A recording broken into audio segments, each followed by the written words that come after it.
Assalamualaikum warahmatullahi wabarakatuh. Halo Sobat Promkes, perkenalkan dengan saya Dr. Rici Putrawat, spesialis kedokteran jiwa yang bekerja di Rumah Sakit Daerah Madani Kota Pekanbaru.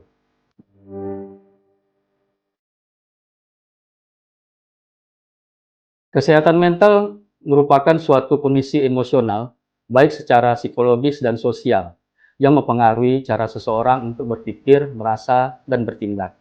Hal ini mencakup kemampuan untuk menangani suatu stres yang berhubungan dengan orang lain dan dalam membuat suatu keputusan. Tentu penting untuk diperhatikan karena kesehatan mental yang baik akan dapat meningkatkan kualitas hidup seseorang, membantu seorang menjalani kehidupan sehari-hari dengan lebih efektif, mengurangi risiko masalah kehidupan yang dialaminya. Sebaliknya, masalah kesehatan mental akan berdampak negatif pada hubungan, pekerjaan, dan kesejahteraan secara keseluruhan. Tentunya, perhatian terhadap kesehatan mental akan dapat membantu menciptakan masyarakat yang lebih sehat dan lebih produktif.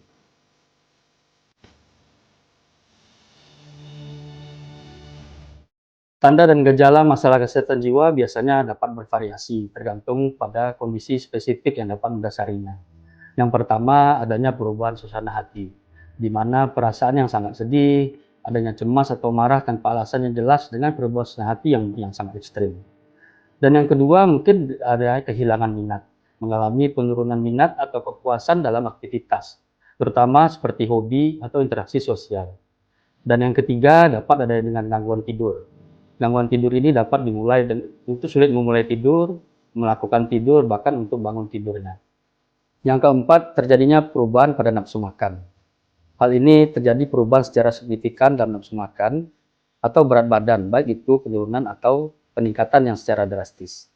Kemudian poin yang kelima adalah kesulitan untuk berkonsentrasi, di mana mengalami masalah dengan konsentrasi, pengambilan suatu keputusan atau ingatan. Yang keenam, adanya perasaan akan putus asa, di mana perasaan ini tidak ada akan harapan, keputusasaan, atau merasa diri tidak berharga. Yang ketujuh, pikiran atau perilaku suicidal, memikirkan atau merencanakan tindakan menyakiti diri sendiri atau bunuh diri. Kemudian yang kedelapan, adanya gejala fisik tanpa sebab yang jelas. Mengalami gejala fisik seperti sakit kepala, nyeri tubuh, atau masalah pencernaan tanpa sebab medis yang jelas. Kemudian pada poin ke-9, adanya keterasingan sosial, menarik diri atau hubungan sosial dan aktivitas yang biasanya dilakukan bersama teman atau keluarga. Kemudian pada poin ke-10, adanya perubahan pada perilaku. Perubahan drastis ini dalam perilaku atau pola perilaku seperti menjadi lebih agresif maupun impulsif. Jika seseorang mengalami gejala-gejala ini secara berkelanjutan dan mengganggu fungsi sehari-hari, tentu penting untuk mencari bantuan orang profesional, seperti psikiater. Penanganan yang tepat dapat membantu orang merasa lebih baik dan kembali berfungsi secara optimal.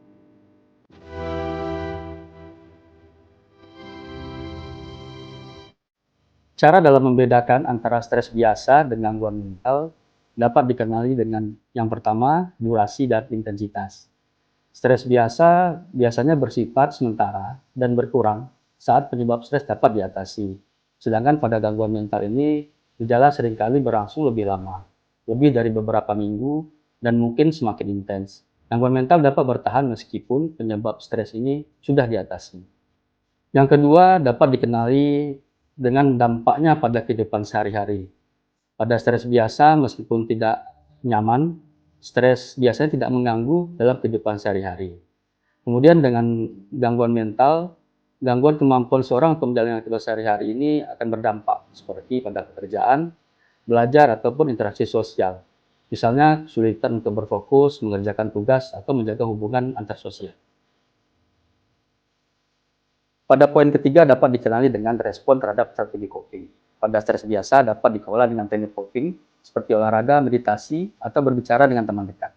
Sedangkan pada gangguan mental, gejala ini tidak membaik dengan teknik coping biasa atau bahkan justru makin memburuk.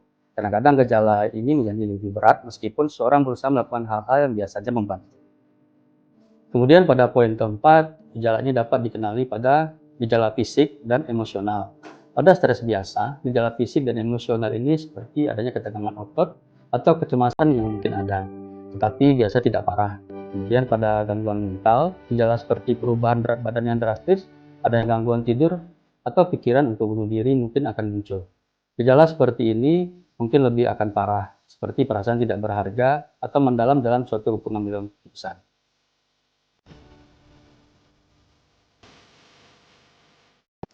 Penyebab secara umum dari masalah kesehatan mental ini dapat terdiri dari faktor genetik dan biologis. Secara genetik, ada bukti bahwa riwayat keluarga dengan gangguan kesehatan mental dapat meningkatkan risiko seseorang mengalaminya. Misalnya pada gangguan skizofrenia, gangguan bipolar, dan depresi ini cenderung memiliki komponen secara genetik. Kemudian adanya perubahan struktural dari kimia otak. Di sini terjadi adanya ketidakseimbangan neurotransmitter atau zat kimia di otak, seperti serotonin, dopamin, dan norepinefrin, dapat berkontribusi pada gangguan kesehatan mental itu.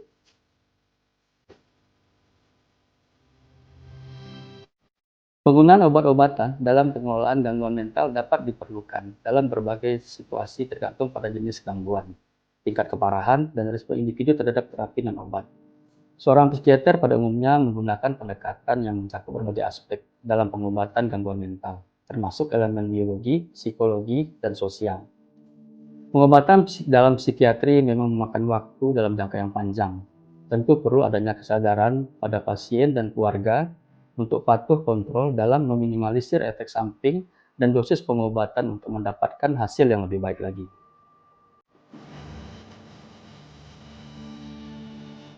Dalam mengatasi stigma sosial terhadap gangguan kesehatan mental ini memerlukan upaya kolaboratif dari individu, komunitas, lembaga, dan pemerintah. Dengan meningkatkan pemahaman, memberikan dukungan yang tepat, dan menciptakan lingkungan yang inklusif, kita dapat membantu mengurangi stigma dan meningkatkan kualitas hidup bagi mereka yang mengalami masalah dalam kesehatan mental.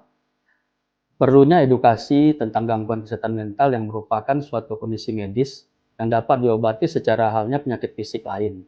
Tentu dapat membantu mengurangi kesalahpahaman dan prasangka itu sendiri.